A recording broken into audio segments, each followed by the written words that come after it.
May Day, an insane overreach on parental rights in Colorado, and new data showing the dangers of the chemical abortion pill. Welcome to the Weekend Spectator. It's great to have you with us this week. My name is Grace Riley, and I'm here with the one and only great Paul Kengor. And I am with the one and only great and gracious Grace. As always, it's wonderful to be with you. We're going to get right into it with May Day because we have a lot to cover today. You have written multiple pieces about this, and you're even going to do some news hits later on the topic. And that's what it is. As we're recording this, it'll be a little later once it's released. But just to get into that, I mean, every year this comes up, obviously, and it's interesting to bring it up and the impact that Marxism has had on our culture and on our country. So, what do you think the key biggest takeaways are looking at May Day this year? Well, I'd say the way that the left has reinvented it, Grace, right, as they have with everything. And the original May Day, so it's hard to pick like an original May Day, all right? And a bunch of different groups and organizations have claimed it as their own. But if you go to like the website of Communist Party USA, which is cpusa.org, You can find they a lot connect. of goodies on that website. A lot of goodies, a lot of goodies. So they connected to May Day, May 1st, 1887. And at that point, it was called International Workers' Day. In fact, I have the actual statement from them right here. So I will read this so you know exactly where we're coming from. Ever since May Day was declared on international workers and declared an international workers holiday in 1889, I think I said 1887, it was 1889. The capitalist class has desperately tried to suppress all memory of May Day, right? How dare they do that? And to jump forward all these years ahead, if you go to People's World, now People's World is the flagship publication of Communist Party USA. It used to be called the Daily Worker. Daily Worker was around, I mean, way back 100 years ago. The editor was literally picked and approved by Moscow. It's not an exaggeration. The editor was a member of Communist Party USA. But go forward to, and this is from a couple years ago, but LA May Day. This is the LA May Day Coalition. And the key phrase there, I think, is coalition. They write, this year's theme for the LA May Day Coalition is on lifting up immigrants, worker rights. Now, I'm surprised, Grace, they even mentioned worker. I mean, nowadays, right, they won't even mention worker with May Day. They're on to something else and fighting against white supremacist brutality against Asian and Black community members. We want to lift up our solidarity as community, faith, immigrant rights, LGBTQ plus, labor and Muslim organizations. I doubt Marx and Engels would have thought of even, 9 out of 10 of those who continue to stand strong with one another in the face of our current challenges.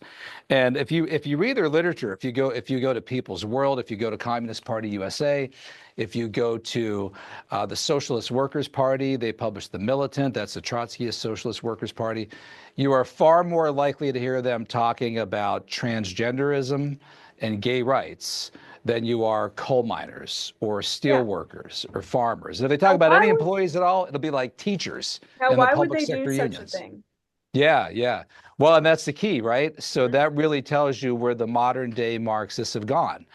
So in the old days, classical Marxism, it was Marx and Engels and Lenin, and everything was seen through the prism of class and economics. So you had the oppressed versus the oppressor, and this was the proletariat, this was the bourgeoisie, right? So the proletariat were repressed by the bourgeoisie. That's a kind of general sort of classical Marxist framework, superstructure. Moving forward, going to, and that's another phrase I always say, forward, right? Going into the 1920s, 1930s, you had the Frankfurt School. You had Antonio Gramsci, who talked about cultural hegemony. He applied Marxism to culture. He was a cultural Marxist. You had Freudian Marxists, Wilhelm Reich. He wrote the book The Sexual Revolution, late 1920s he wrote it. He was too radical even for Moscow. George Lukács, he was the Hungarian cultural commissar under Bela Kun's Hungarian Soviet Republic, 1919. So at that point, they start moving Marxism into different categories of oppressed and oppressor.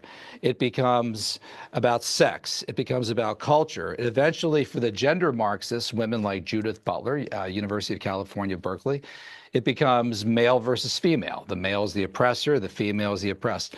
For the new race-based Marxists, it's black versus white. So instead of using economics and class, it's all about race. So which brings me to the point of where are today's Marxists? They're grabbing all that stuff, man. And Yeah. oftentimes they're not focused at all on steel workers or coal miners because those guys are voting for Trump, right? The steel workers, I mean, my family was steel workers and coal miners. My two Italian great grandfathers both came to America.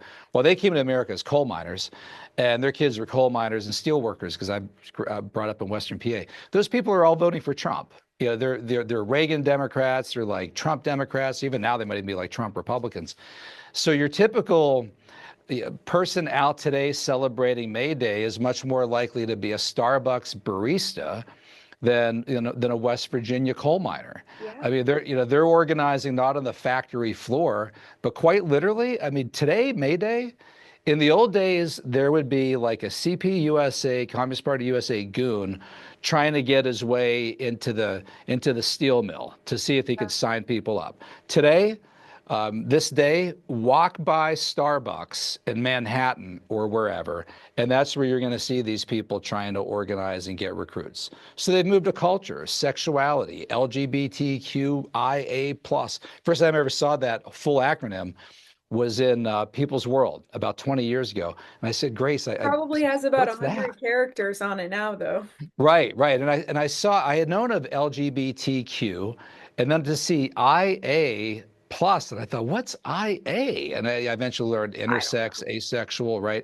And then the plus to cover everything else. But I first saw that in Communist Party Big literature. plus. Yeah, Yeah, right. that's Big plus. very interesting. It's very interesting. And of course, the reason for all of this is because Marxists know that they can't merely fight an economic battle, even though they have economic Marxist communist goals of creating this utopia on Earth that doesn't actually exist, and only ends up in destruction and poverty, and just complete mayhem. They know that they have to fight a cultural battle in order to even think about winning the economic one, which is why they've branched into all of these different things from, as you've explained, gender to sexuality, to race to anything else like that. They've decided to move the oppressor versus oppressed classes into areas like this, and that's how they're igniting people and showing them, hey, like the government needs to step in and help you in all these areas, and showing that the government needs to intervene when it comes to sexuality, to gender, to race, using all of these cultural things to enact the same Marxist end goals, which is obviously new in this day and age than it would have been back in Marxist time. Although all of this came from the Marxists, obviously when communists came to America, even we can look at that's where all of this sexual promiscuity started.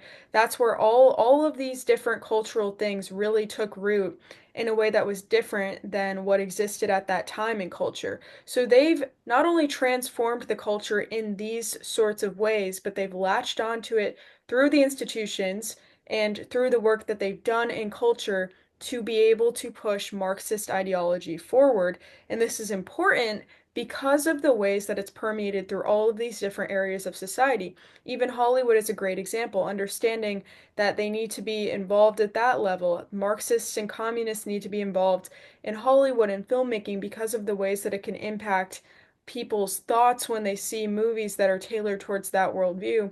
And this also goes into another story that we're going to talk about next about Colorado and Bill HB, I think it's, yeah, HB 25, so House Bill 25, 1312, which would actively put parents at risk of losing custody of their children if they misgender them. So for minors, Colorado parents could lose custody of their children to the state for misgendering them.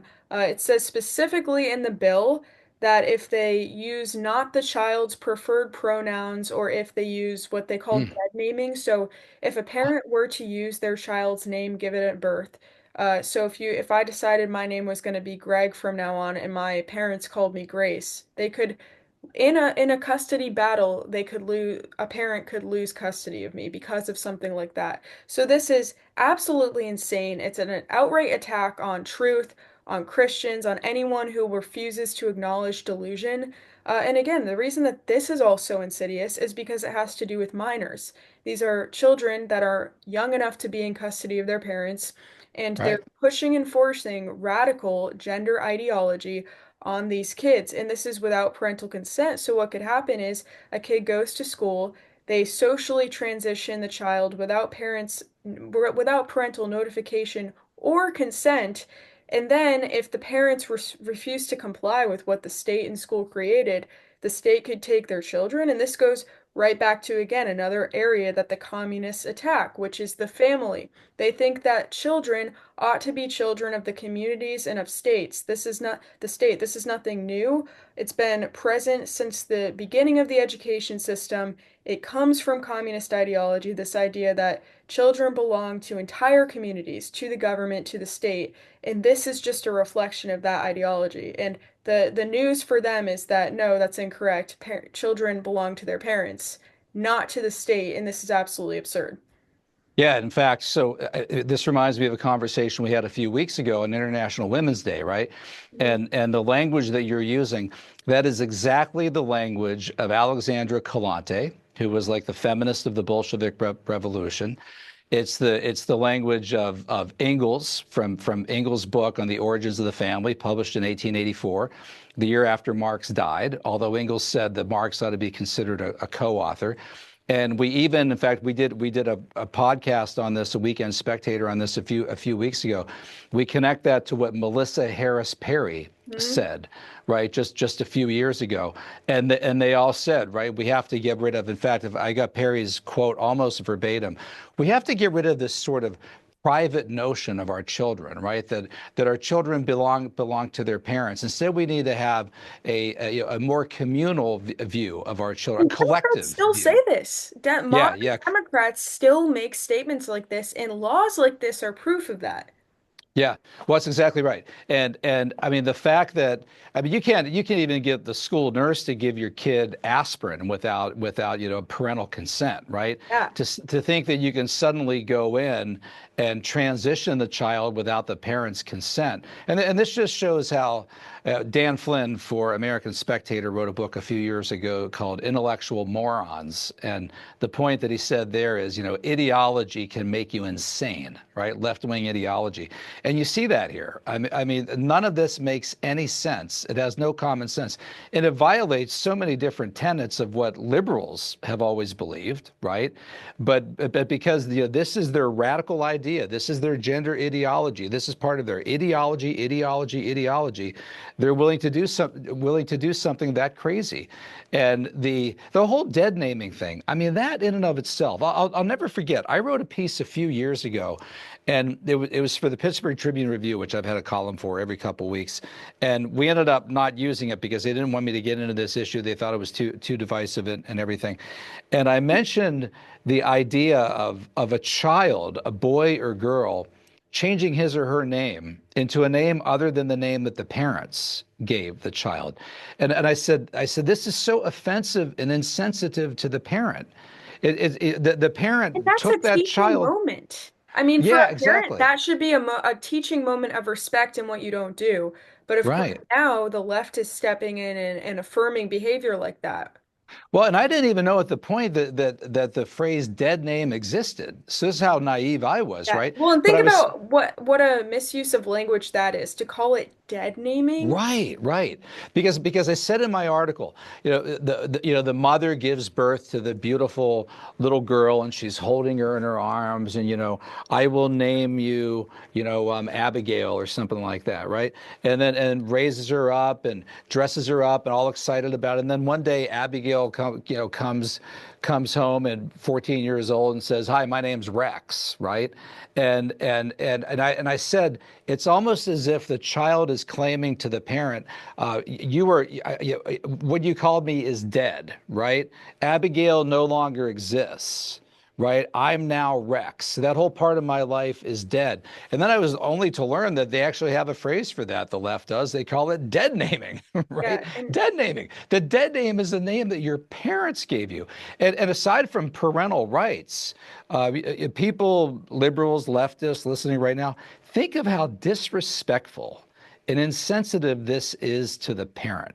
Could you imagine how upset the parent must be about this already with the kid doing this, and then to have the state come in and and get on the side of the kid and tell the parent you can't even legally call your child the name that you gave the child as a baby. And that's That's legally on their birth insane. certificate and everything Right. else. Exactly. My family knows of a kid who's done this with another family. And my wife saw him not that long ago. Now she's supposed to call him her. But both of us, we don't even know what to say to him, right? Like, and I'm trying to be sensitive here, right? I really am. Like, I won't say his name, but I feel like saying, hey, giving him his original name. And I thought, okay, that's going to really set him off. All right. But I'm not even sure what the female name is that he's now using. He had another one a couple years ago. I'm not sure. So I don't want to say that. Okay. So I can't use either really name, dead name or whatever name. And at one point when I saw him, I said, hey, buddy. And I thought, oh, I just called him buddy. Right. But I call people buddy all the time, right? I guess I usually call girls buddy, right? But I just say, hey, bud, hey, bud. And I thought, boy, I hope I didn't offend him by calling him buddy, right? So the most recent time that I saw him, I just said, hey, good to see you. You know, like, hey, I I don't mean, even what know else what can to you do do? with that.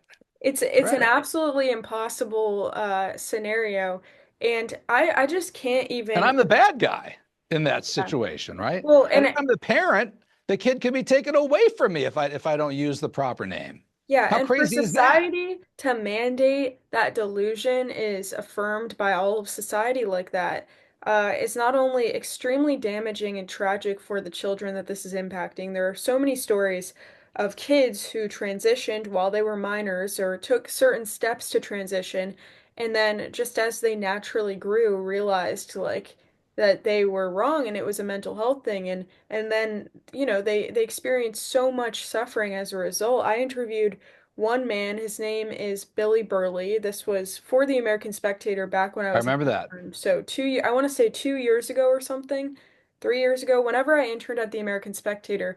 And he is a detransitioner who he actually transitioned as an adult. So he wasn't a minor, but the story Right. still like stands with anyone who decides to transition or consider detransitioning.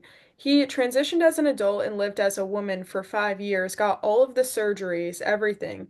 Um, and then he basically like realized that everything that he had done to try to fill this emptiness that he was feeling, where he thought he was a woman, everything that he'd done to try to just fill that void didn't work. It actually made his problems worse and his suffering worse internally.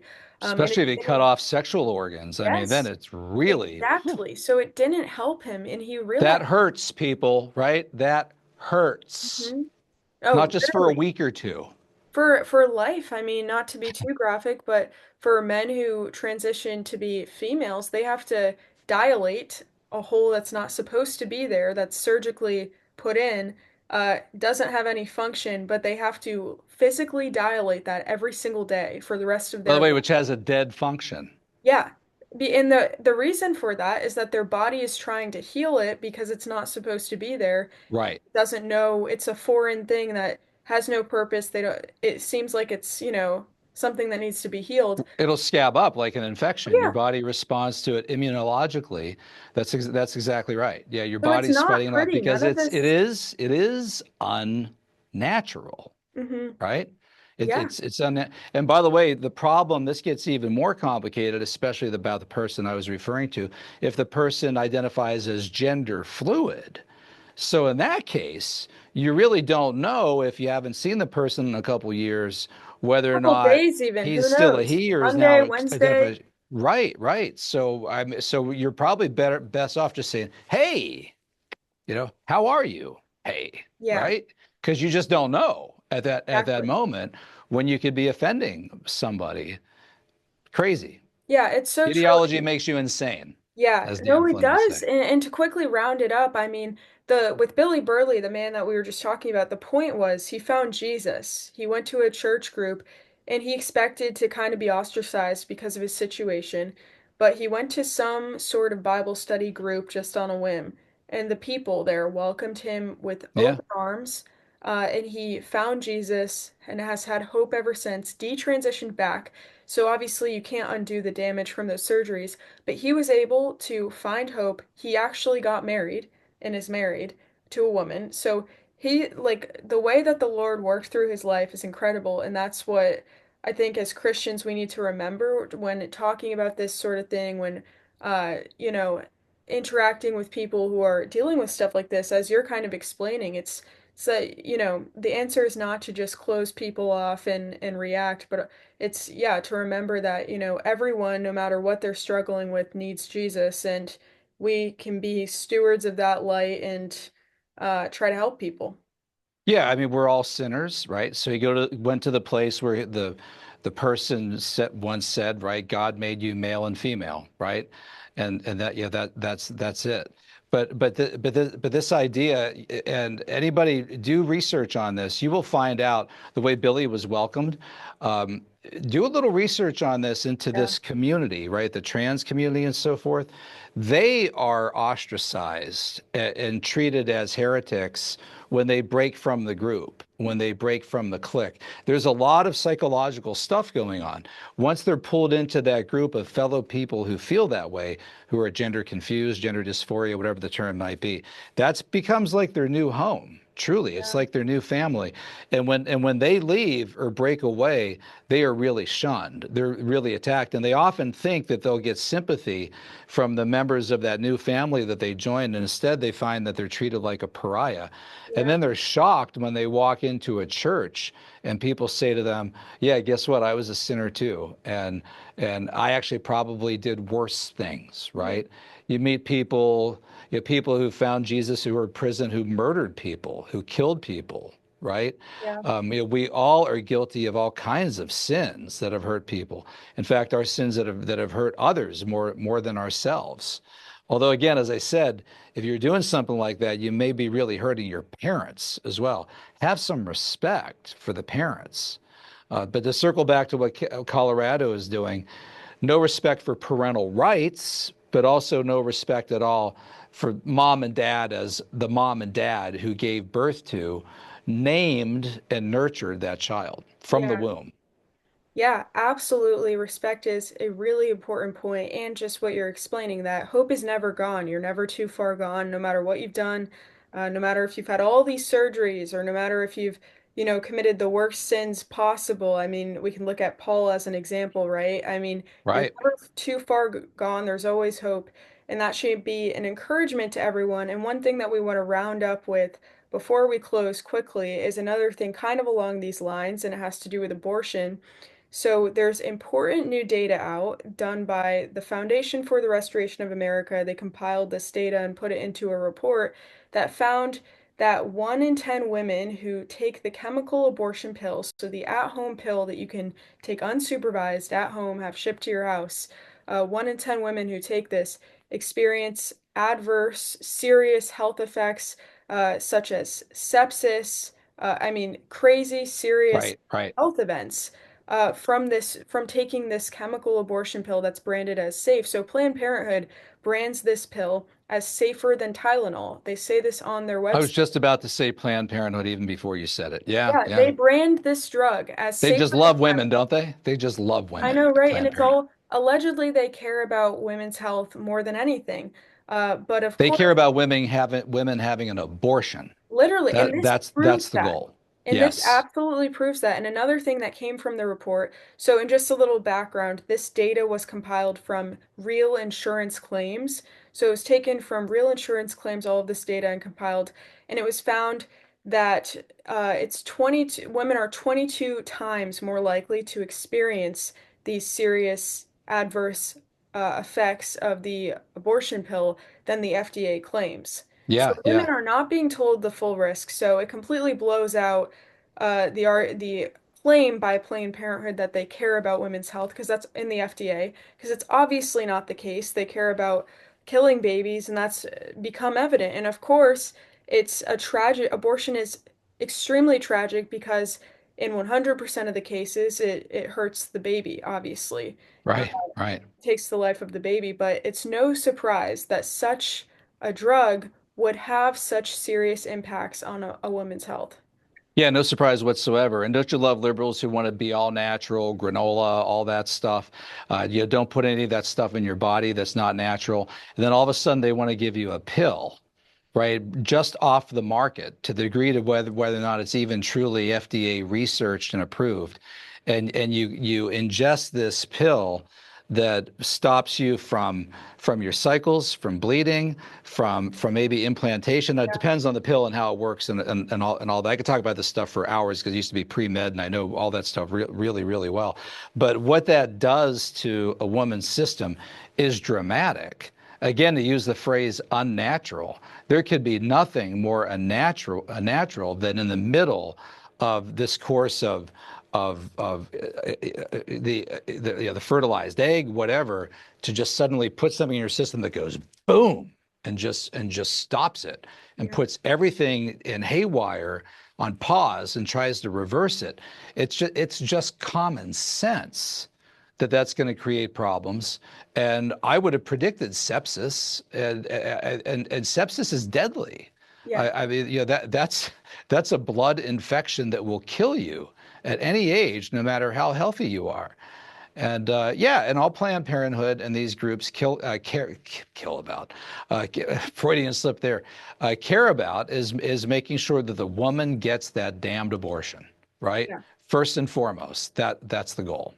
Yeah. It's absolutely It's truly horrific. the abortion industry. To Yeah. bring it back all back to industry and Marxism, there you go, right? No, it really is a lot of evil going on. And the whole point of this information is obviously the goal is to end abortion overall. And abortion should be banned because of what it does to babies, not because it hurts women, even though it should also be banned for that reason. But hopefully, this new research will encourage legislators to hopefully remove this pill from the market. I mean, the risks, I mean, hopefully what this will do is at least make women more aware and less likely to make this decision if they understand the risks. Right, right. And in addition to this, if it could be removed and if something was done about it, that will save babies, no doubt. So Well, hopefully and this think will be of a Planned step. Parenthood. I mean, the movement now is for women not to go into abortion clinics so much. Even the Margaret Sanger original clinic on Bleecker Street in New York is now being shut down. But instead, they're doing do-it-yourself abortions. And so, how could Planned Parenthood stay in the business with this? Well, part of it would be a player, a middleman, middle person, whatever, in the distribution of those drugs. So they have an interest in those drugs continuing, so that they continue to have a hand, right, in the industry, in the business, in the abortion business. Hideous. It is, and there's nothing else to describe it. Well, everyone, thank you so much for joining us. A lot of different things today, a lot of Marxist evil woven things through unfortunately real problems that are facing people across our country. So keep the hope, keep spreading hope in the truth, especially when if ever faced in your life with people dealing with these sorts of issues. But it's been wonderful to have you join us. Make sure that you go to spectator.org to read more articles written by the wonderful authors and reporters at the American Spectator. You can find more information about the abortion report at ffroa.com. And we look forward to seeing you next week. Thank you, Paul. Grazie, Grace. Happy belated May Day to Yes, everybody. happy belated May Day. And of course, and actually, Paul, before we close quickly, is there anywhere that people can read your article? Yeah, the one that I mentioned earlier was a piece that I wrote for National Catholic Register a Yeah, few which you years can see ago. on the screen. Right, right. On St. Joseph the Worker. And that's a neat thing, too. Pope Pius XII in 1955 decided to try to take it away from Marx and apply it instead to St. Joseph, right? The guardian of Jesus, right? Who himself was a worker and trained his son in a craft. So it's a very inspiring kind of theological, spiritual change that he tried to make to that. And so now Catholics celebrate May Day, May 1st, as the day of St. Joseph the Worker, which I love that. I love the way that Pius XII did that. Very cool. Well, thank you so much. And everyone, we look forward to seeing you next week. Hope you enjoyed it. See you next week.